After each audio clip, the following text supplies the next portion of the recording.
अस्सलाम वालेकुम। यूसुफ, आपने उस वक्त ये कॉमर्स का कॉलेज बनाया जब लोगों की सोच नहीं थी।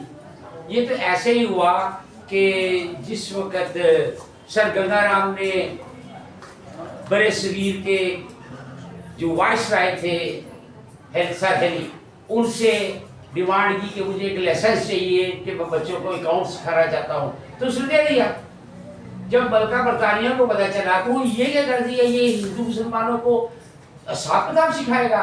उन्होंने कहा इसको कैंसिल करो। सर हेली ने कहा कि मैं ये नहीं कर सकता क्योंकि मेरी जुबान है। उसने कहा ठीक है, लेकिन मैं नहीं चाहती कि ये हो।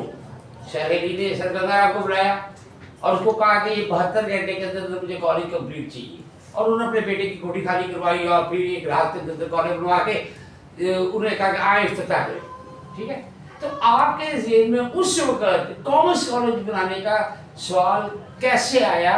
क्योंकि उस वक्त बी कॉम, आई कॉम वगैरह जो कॉम थी ना, उनको समझा जा रहा था कि जी ये क्लर्कों की भर्ती है। तो आपने कैसे सोचा कि इसको प्राइवेट करें, क्योंकि लोगों के पास पैसे नहीं थे तब? मैं थोड़ी यहाँ तस्सीह ये करना चाहूँगा कि बेसिकली ये कॉलेज है, ये डॉक्टर बशीर गुराया साहब ने बनाया था और मैं इस कॉलेज में पहला फैकल्टी मेंबर था। अच्छा, तो पहला बैच इस कॉलेज का जो है वो अल्हम्दुलिल्लाह मेरे हाथों से ही पड़ा हुआ है सर। तो 1981 में इसको एफिलिएशन मिली थी पंजाब यूनिवर्सिटी से। तो 1982 में पहले बच्चे जो है उन्होंने हमारा एग्ज़ाम, पहले जो हमारा बैच था उन्होंने एग्ज़ाम दिया था। तो अल्हम्दुलिल्लाह वो सारे बच्चे मुझसे पढ़े हुए थे और लकीली उनमें से कोई 20 के करीब बच्चे जो है वो 2 साल पहले इस कॉलेज में सारे इकट्ठे हुए थे। Very good. और बड़ा उन्होंने वो वक्त पुराना जो है वो याद किया था। ये रिवाज गार्डन में बना था और फिर हम सेक्रेटेरिएट के पास शिफ्ट हो गए, फिर हम एलएस की बैग में सामनाबाद में चले गए। इस तरह ये कॉलेज मूव होता था। 1995 में ये इस बिल्डिंग में हम आए जहाँ पे अब आप आज खड़े हैं। तो हमने भी इसे एक्चुअली 95 में टेक ओवर किया था गुराया साहब से। ठीक है। तो अल्हम्दुलिल्लाह तब से अब तक हम दिन रात कोशिश कर रहे हैं। ये कॉमर्स की अहमियत बताएं लोगों को।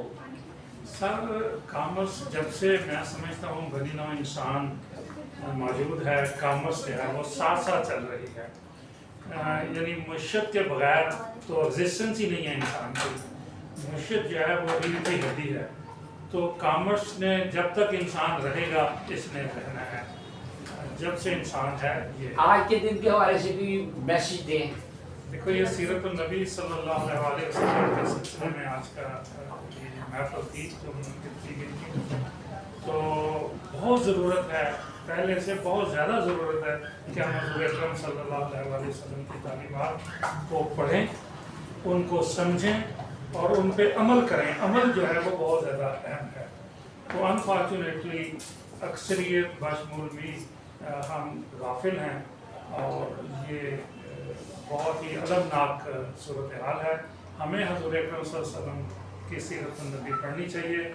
कलाम पाक जो अल्लाह ताला ने अपने प्यारे हबीब सल्लल्लाहु अलैहि वसल्लम पर नाजिल किया, हमें उस कलाम को समझना चाहिए, हमें बाकायदगी से उसकी तिलावत करनी चाहिए, उसके जो आयात हैं उन पे गौर व फिक्र करना चाहिए, उसकी ट्रांसलेशन ज़रूर पढ़नी चाहिए।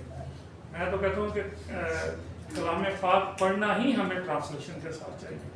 प्रोफेसर साहब, मेरे नज़दीक इस्लाम के असूलों को अपनी ज़िंदगी के अंदर प्रैक्टिकली लागू करना दर हकीकत मैसेज था जो नबी पाक सल्लल्लाहु अलैहि वसल्लम ने हमें दिया। और मुझे आज खुशी हुई जिस तरह डिसिप्लिन से आपके इदारे में बच्चे और बच्चियाँ सेपरेटली बैठे हुए थे और हिजाब मुकम्मल थे। तो ये जो है ना, ये इस वक्त की ज़रूरत है। मॉडर्नाइजेशन इज़ नॉट इस्लाम। इस्लाम पर्दे और हिजाब का नाम है और उसके साथ तलीम हासिल करना, इसी को इबादत कहते हैं। आपसे मिलके दिली खुशी हुई। उम्मीद है कि नेक्स्ट टाइम भी आपसे मुलाकात होगी। आपका बहुत शुक्रिया सर, आपका बहुत शुक्रिया।